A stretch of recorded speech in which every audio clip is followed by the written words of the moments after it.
오늘은 두 군데 본문을 통해서 태신자 품기만이라는 제목으로 하나님의 말씀을 함께 나누기를 원합니다. 그리고 저는 앞으로 3주간 오늘 그리고 다음 주일 그 다음 주일까지 3번에 걸쳐서 태신자 품기만이라는 제목으로 함께 말씀을 나누려고 합니다. 태신자 품기만, 품기만이 뭐야? 이런 생각이 드시죠? 품기만. 제가 지난 목요일 날 하나님 앞에 와서 지혜를 좀 달라고 기도하는데 하나님께서 이 마음을 주셨어요. 품기만이라는 단어. 그래서 품기만이라는 단어는 태신자를 같이 해볼까요? 품고 기도하고 만납시다. 기적의 주인공이 될 줄로 믿습니다. 그래서 이번 품기만 운동을 우리가 함께 펼쳐가려고 합니다. 앞으로 미라클 축제가 있을 때마다 태신자 품기만 운동을 통해서 기적의 주인공이 된 우리 자신이 또 다른 기적의 주인공을 낳는 기적의 통로로 쓰임받기 위하여 이 운동을 펼쳐가려고 합니다. 우리 그런 의미에서 인사는 이렇게 하는 거예요. 품기만 합시다. 옆에 있는 분들에게 한번 인사할까요? 시작. 품기만 합시다. 여러분 오늘 최소한 5번 이상 연습하고 가세요. 품기만 합시다. 근데 이런 생각이 드는 거예요. 로고송도 하나 있으면 좋겠다. 주제 노래도 하나 있으면 좋겠다. 이런 생각이 들어서 제가 도저히 가사를 쓸 수 있는 능력은 안 돼서 요즘 챗 GPT라고 그런 거 많이 쓰잖아요. 챗 GPT에다가 이렇게 요청을 했습니다. 교회에서 새가족 초청 집회를 하는데 새가족 전도 집회의 로고송을 만들어줘. 슬로건이 품기만이야. 품고 기도하고 만나고자 하는 의미니까 중독성 있고 후렴이 강력한 인상을 줄 수 있는 노래를 만들어줘 하니까요. 챗 GPT가 이렇게 만들어줬어요. 제목이 품기만이에요.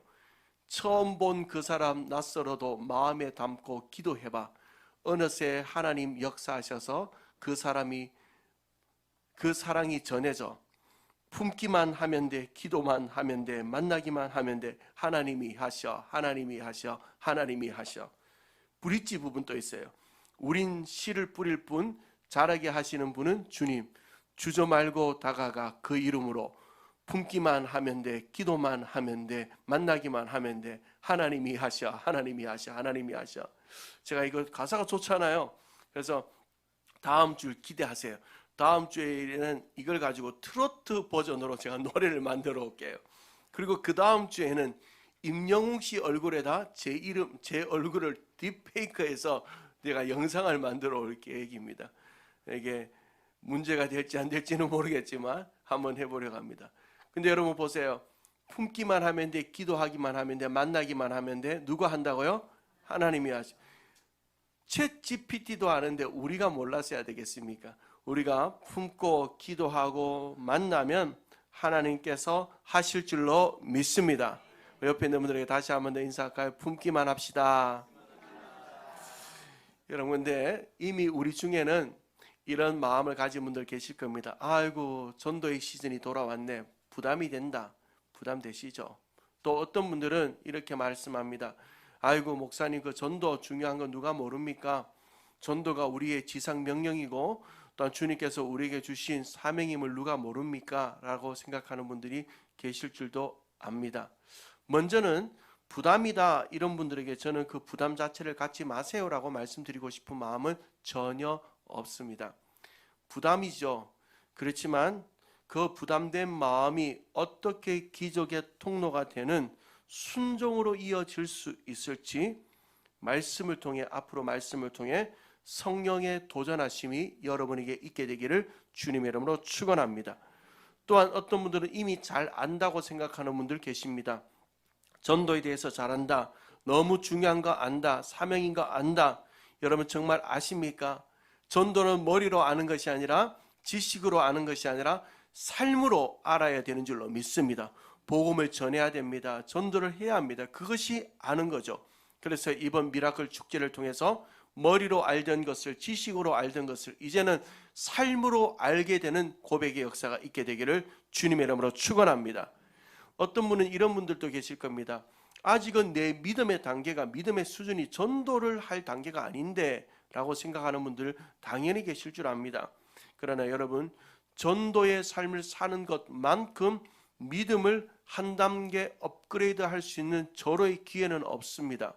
우리가 누군가를 품고 기도하고 만날 때 하나님이 나를 얼마나 그렇게 사랑하셨구나, 하나님이 이토록 나를 위하여 기도하셨구나, 나를 품어주셨구나, 그 사랑을 그제서야 알게 되는 거예요. 그래서 그런 마음이 있는 분들까지도 이번에 품고 기도하고 만남을 통해서 여러분의 신앙이 하나님 안에서 한번 업그레이드 되는 귀한 시간이 되기를 주님의 이름으로 축원합니다. 근데 어떤 분은 아예 관심 없는 분들도 계세요. 목사님, 저는 관심조차가 없습니다. 앞으로 2달 동안 빨리 시간이 지나가기만을 기다릴 뿐입니다 하는 분들이야 어떻게 하겠습니까? 사람이 어떻게 하겠어요? 그렇지만 저는 그렇게 기도할 겁니다. 하나님, 그런 분들의 마음에 하나님의 심장이 이식되어져서 한 영혼을 애타게 찾으시는 하나님의 마음이 어떤 마음인지, 왜 우리가 이런 것을 하고 해야 하는지를 깨닫게 하시는 은혜가 있도록 기도할 것입니다. 사랑하는 성도 여러분, 전도자, 전도하는 사람이라는 단어를 들으면 여러분 어떤 생각이 드세요? 어떤 사람의 이미지가 가장 먼저 떠오르세요? 전도자, 전도하는 사람. 아마 조금 나이가 있으신 분들은 지하철 안에서 예수천당 불신지옥을 외치는 사람, 때로는 역이나 광장에서 예수천당 불신지옥 피켓을 들고 전도하는 약간은 비정상적으로 보이는 프로 전도자들을 생각할 수도 있습니다. 그러나 우리가 그들의 열정만큼은 정말 높이 살만합니다. 또 어떤 분들은 큰 광장이나 공간에서 사람들을 모아놓고 전도하는, 전도 훈련을 받은 사람, 전도에 특화된 사람들을 떠올릴 수가 있습니다. 그러나 저는 오늘부터 우리 은희인들의 머릿속에 전도자라는 말을 듣는 순간 이 하나의 공식이 생각나길 원합니다. 그것은 바로 그리스도인은 전도자요, 전도자는 그리스도인이라는 사실입니다. 자, 이것이 말씀이 우리에게 가르쳐 주시는 영적 공식입니다. 여러분, 베드로를 기억합니다. 베드로, 예수님께서 예수님의 제자인 베드로를 부를 때 가장 먼저 하셨던 말씀은 나를 따라오라 라는 말씀이었습니다. 나를 따라오라. 나를 따라오라는 이 말씀은 그리스도인으로서 나를 따르라 라는 거예요. 그리스도인이라는 뜻이 예수 그리스도를 따르는 사람, 이런 의미 아닙니까? 그러니까 예수님께서 베드로에게 나를 따라오라 라는 이 메시지는 너는 그리스도인이 되었다, 그리스도인으로 부름받았다 라는 의미예요. 그런데 그 이후에 바로 이어서 예수님께서는 또 다른 메시지를, 사명을 던지십니다. 뭐냐면 나를 따라오라, 그리하면 내가 너를 사람 낚는 어부가 되게 하겠다라고 말씀하십니다. 그러니까 사람을 낚는 어부, 뭐 하는 사람입니까? 곧 예수 그리스도를 영접하는 사람, 예수 그리스도를 믿도록 하는 사람, 그런 사람을 낚는 전도자의 삶을 살도록 해주겠다라는 거예요. 그러니까 베드로는 그리스도인으로 부름과 동시에 전도자로 부름받았습니다. 이것이 정상적인 그리스도인의 정체성이라는 사실을 여러분이 잊지 않게 되기를 주님의 이름으로 축원합니다. 전도자가 따로 있고 그리스도인이 따로 있는 게 아니에요. 그리스도인은 전도자요, 전도자는 그리스도인이다. 그러면 사랑하는 성도 여러분, 그리스도인이요 전도자로 부름받은 우리는 어디에서 전도를 배우고 전도의 삶을 익힐 수 있습니까? 우리가 따르는 예수님께로부터 당연히 배워야죠. 그리스도인이니까 예수님께로부터 전도의 삶도 배워야 되고 전도가 어떻게 해야 되는지도 배워야 합니다. 그래서 최종적인 하나의 공식이 완성되는데 이런 공식입니다. 그것은 바로 그리스도인은 전도자요, 전도자는 예수님이다. 여러분, 그리스도인은 전도자요, 전도자이신 예수님께로부터 우리는 그 전도를 배워야 한다라는 거예요. 자, 그러면 오늘 이 아침에 중요한 질문 앞에 우리는 서게 됐습니다. 예수님은 어떠한 전도의 삶을 사셨을까 하는 겁니다. 예수님은 어떤 전도의 삶을 사셨을까 하는 거예요. 자, 그것을 저는 말씀을 묵상하는 가운데 품기만 하신 전도의 삶을 발견하게 됩니다.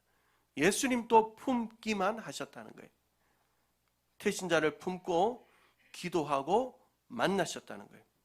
오늘은 그 가운데서 태신자를 품으셨던 예수님의 그 삶에 대해서 생각해 보려고 합니다. 태신자. 교회 오니까 태신자 하니까 태신자가 도대체 어떤 의미인가, 뭐지? 하는 생각을 가지신 분들 계실 것 같아. 태신자가 어떤 의미인가라는 것을 정의 한번 해드리려고 합니다. 태신자는 구원을 목적으로 마음에 품은 잠재적 신자. 같이 한번 해볼까요? 시작. 잠재적 신자. 그럼 참 말이 좋잖아요. 잠재적으로 앞으로 신자가, 성도가 될 사람. 그렇지만 지금은 성도가 아니에요. 그렇지만 그 사람을 마음에 품고 있는 전도 대상자다라는 의미예요. 이런 거죠. 10개월간 아이를 태중에 품습니다. 그리고 엄마가 출산일이 되면 그 아이를 출산하죠. 부모가 아이를 출산하려면 반드시 품는 가정이 없이는 불가능한 것처럼 내 사랑하는 친구, 가족, 친척, 동료, 이웃 중에 아직 예수님을 믿지 않고 있는 사람이 있다면 그 사람이 예수님을 믿어 구원을 받기를 소망하며 내 마음에 품는 그 잠재적 신자를 우리는 태신자다라고 부른다는 겁니다.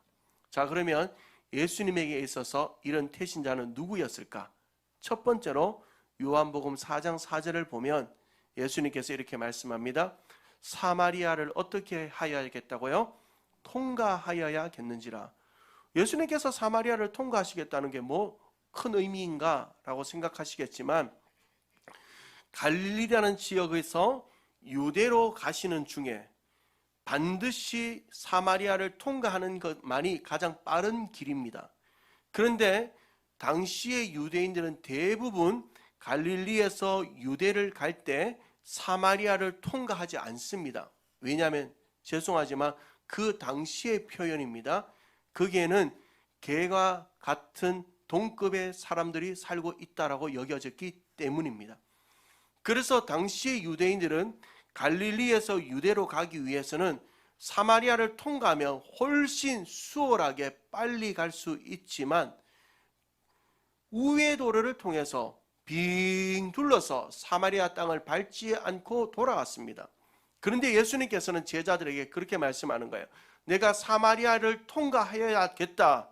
제자들도 깜짝 놀랍니다. 왜 사마리아를 예수님께서 통과하십니까? 그 이유는 다름이 아니라 사마리아에 예수님의 태신자가 계시기 때문입니다. 그 예수님의 태신자는 바로 지금까지 남편이 6 있었지만 그 남편 6과의 만남과 헤어짐 속에 결코 채워지지 않는 고립과 상처와 영혼의 목마름을 안고 살아가던 사마리아 우물가의 여인이었습니다. 예수님께서는 그 여인을 품고 계셨고 그 여인을 만나기 위하여 그 여인을 만남으로 말미암아 그 영혼에 채워지지 않는 하늘의 생수 영원한 생명을 주시기 위하여 사마리아를 통과하여야겠는지라 라고 분명한 자신의 의지를 밝히고 계신 겁니다. 사랑하는 성도 여러분, 예수님의 태신자 사마리아 여인이 아니겠습니까? 또 하나의 예수님의 태신자가 있습니다. 그 사람은 바로 누가복음 19장 1절에서 2절에 나오는 오늘 우리가 읽었던 본문 가운데 여리고성에 있었던 삭개오라는 사람입니다. 이 삭개오가 어떤 인물인가 라는 것은 오늘 본문에 보는 두 단어로 딱 표현이 됩니다. 세리장이요, 또한 그 사람이 뭐라고요? 부자다. 이 두 단어가 삭개오가 어떤 사람인지를 정확하게 말해줍니다. 우리나라도 일제 치하에 있을 때 일본 사람들이 한국 사람들을 일본 앞잡이로 삼아서 자기들의 이익을 추구했던 것이 있었던 것처럼 당시의 로마도 유대 민족들에게 세금을 거두기 위해서 로마의 앞잡이 역할을 할 사람들을 세웠습니다. 그 대표적인 사람들이 세리입니다. 세금을 거두는 사람. 유대인들을 세금을 거두게 세리로 세워서는 혹독하게 자신의 동족에게 세금을 뜯어내게 됩니다.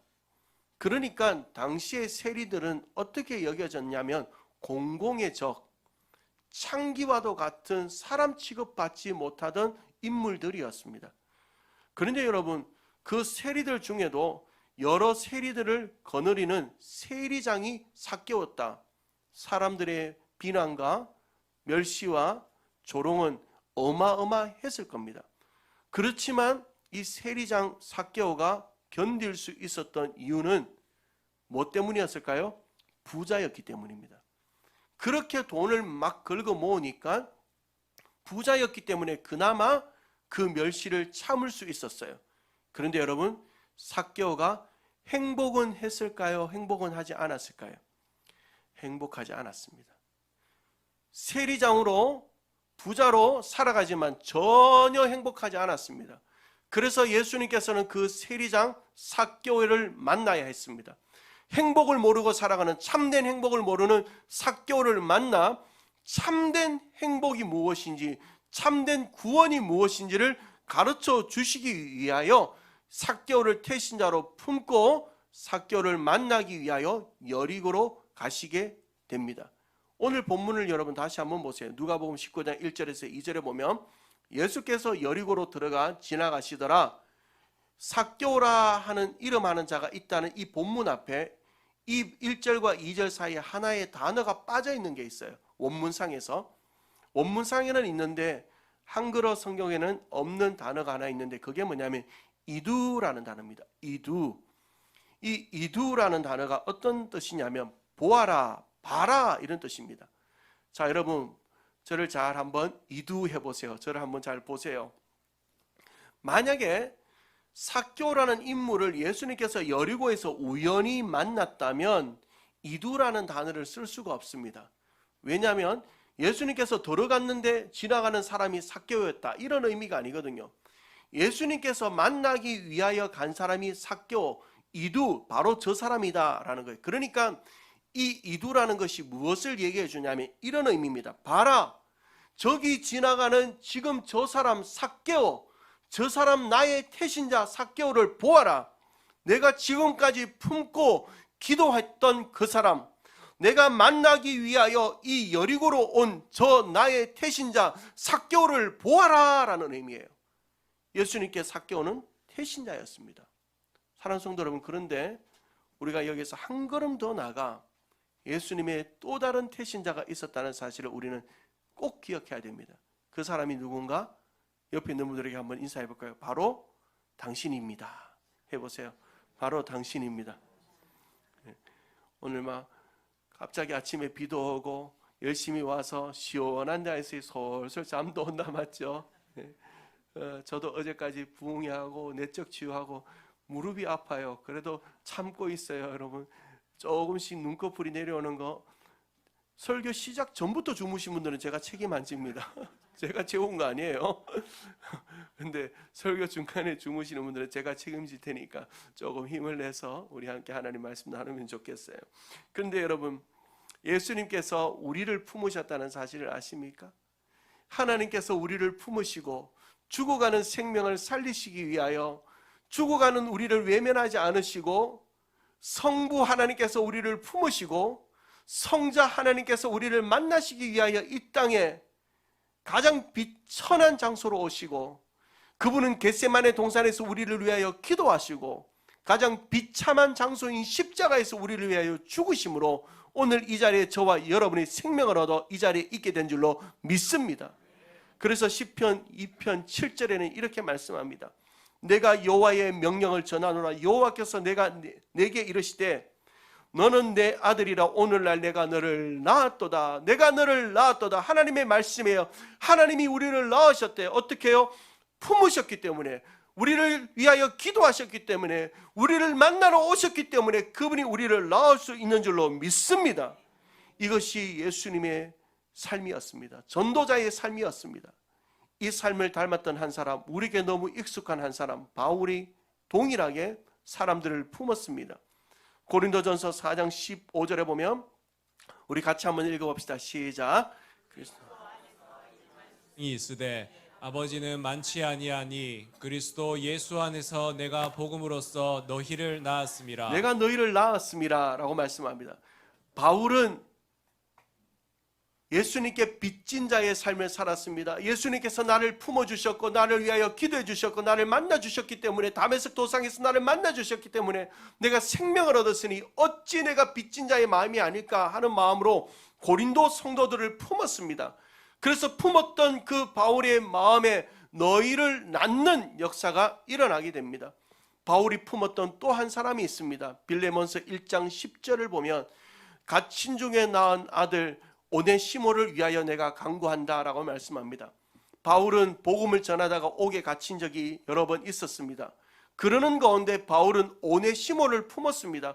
영적인 아들로 품었습니다. 그리고 그를 위하여 기도했습니다. 그리고 오네시모를 만나 잠재적 신자였던 오네시모가 하나님의 성도가 되게 하는 역사의 주인공, 기적의 통로가 되는 은혜를 입게 된 줄로 믿습니다. 자, 여러분 그렇다면 예수님의 태신자였던 우리가 그 십자가의 사랑의 빚진 자로 살아가고 있는 우리가 바울처럼 태신자를 품고 사는 일이 어찌 그리스도인으로서 당연하지 않다고 그 누가 말할 수 있겠냐 하는 것입니다. 오늘부터 우리도 태신자를 품게 되기를 소망합니다. 사마리아 여인처럼 영혼의 목마름을 가지고 살아가는 사람들, 삭개오처럼 참된 행복을 모르는 사람들, 세상의 상처와 배신의 아픔 속에서 고통하는 자들, 주님은 한동안 잘 믿었지만 주님 곁을 떠난 자들, 그들을 품는 곳, 곧 그것이 그리스도인으로서 전도자로서의 우리의 삶의 첫 걸음임을 다시 한 번 더 믿음으로 아멘으로 받으시는 은혜가 있게 되기를 주님의 이름으로 축원합니다. 자, 그러면 우리는 누구를 품어야 될까? 우리의 태신자는 누구일까? 첫 번째는 자신과 관계 있는 사람 품어야 돼. 나와 관계 있는 사람. 이름도 모르고 성도 모르면 그 사람 품지도 못하겠지만 전혀 나와 관계없는 사람 말고 나와 관계된 사람. 우리의 늘 태신자 영순이는 누구예요? 바로 우리의 가족입니다. 아직 예수 믿지 않는 가족, 내 자녀 품고 계시잖아요. 기도하고 계시잖아요. 다시 한 번 더 품어요. 공개적으로 품어요. 그리고 내 친구, 또한 이웃의 사람들, 직장의 동료들, 나와 관계된 사람들 일단은 품으세요. 관계된 사람들. 그리고 이번 미라클 축제 동안은 어떤 태신자를 품는가? 교회에 올 수 있는 사람 품어야 됩니다. 저 아프리카에 있는 친구 영철이는 이번에는 조금 내려두시고, 여러분 교회에 걸어서 올 수 있거나 차를 타고라도 올 수 있는 사람들, 교통편을 통해서 올 수 있는 사람들 품으시기 바랍니다. 여러분 미라클 축제의 목표가 뭡니까? 새생명 전도 축제의 목표는요, 여러분 잘 기억하세요. 새생명 축제의 목표는 그 당일날 많은 사람이 와서 우리 교회에 많은 사람이 새롭게 등록하는 것에 목표가 있지 않습니다. 이것이 목표가 되면 어떤 일이 일어나는지 아세요? 서로 정지합니다. 너 몇 명 데려왔냐? 너 몇 명 데리고 왔냐? 몇 명 등록했냐? 아이 봐라, 교회에서 해봤자 별 효과도 없네, 하지 말자, 이런 말이 난무합니다. 우리가 미라클 축제의 목표는 여기에 있지 않습니다. 미라클 축제의 목표는 뭔지 아세요? 여러분, 우리 온 성도가 함께 3명 이상의 영혼을 품고 기도하고 만나는 가운데 하나님께서 하시는 기적을 보는 것, 그것이 우리의 목표예요. 여러분, 이 사실을 어느 순간에도 잊지 않게 되기를 주님의 이름으로 축원합니다. 우리 온 성도가 세 사람을 품고 기도하고 만나는 가운데 하나님이 하시는 일을 보고, 내가 그렇게 품고 기도하고 만나는 가운데 나를 그렇게 품어주셨던 하나님의 사랑, 나를 위하여 만나기 위하여 오신 예수님의 그 사랑을 경험하는 일, 그것이 이번 미라클 축제의 목표인 줄로 믿으시길 바랍니다. 또한 이것은 결코 교회의 숫자를 늘리고자 하는 일이 아니라는 사실을 알아야 합니다. 여러분, 전도 축제가 어떻게 교회의 숫자를 늘리자는 일입니까? 교회는 숫자 노름에 빠지는 순간 세상의 가치에 놀아나게 됩니다. 교회가 숫자에 움직이는 순간 교회는 더 이상 교회가 아니라 사업체가 될 가능성이 너무 많습니다. 왜 우리가 이 일을 합니까? 생명을 살리기 위함입니다. 한 생명을 살리기 위함입니다. 죽어가는 생명, 자신의 인생 속에 어디를 향하여 달려가고 있는지를 모르는 그 생명을 살리기 위하여 한 생명을 사랑하는 일, 그것이 바로 우리가 태신자를 품고 기도하고 만나고자 하는 미라클 축제를 위하여 시작된 발걸음임을 믿을 수 있게 되기를 주님의 이름으로 축원합니다.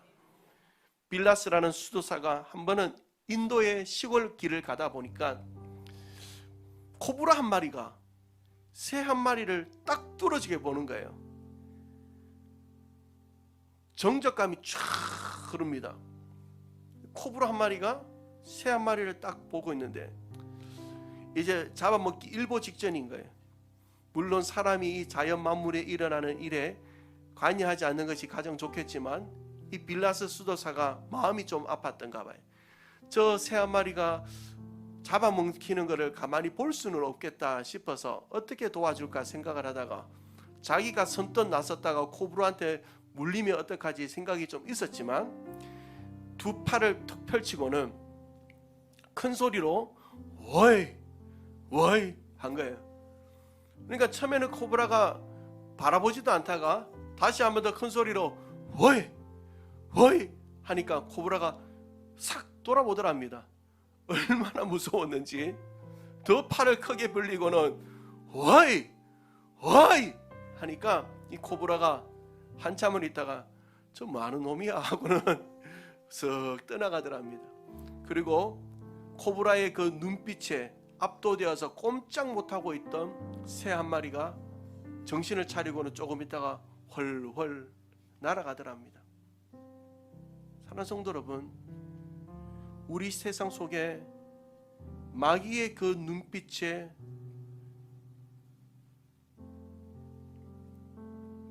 최면이 걸려 자신의 인생이 지금 죽음을 향해 달려감에도 그거를 모른 채 마치 브레이크 없는 차를 타고 가는 것 같은 인생들이 얼마나 많은지 우리가 모릅니다.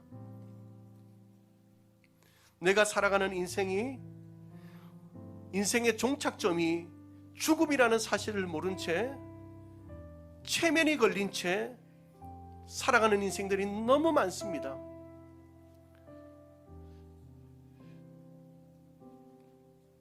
우상을 섬깁니다.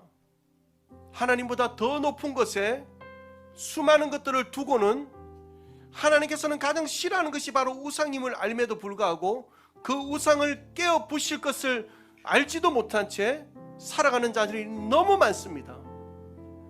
우리는 그들을 향해서 소리 질러야 됩니다. 어이! 어이! 깨어나라고, 돌아서라고, 정신을 차리라고 소리 질러줘야 됩니다. 왜냐하면 우리가 그 전에 우리의 모습이 그 독사 앞에 있는 새 한 마리와 같은 모습이었기 때문입니다.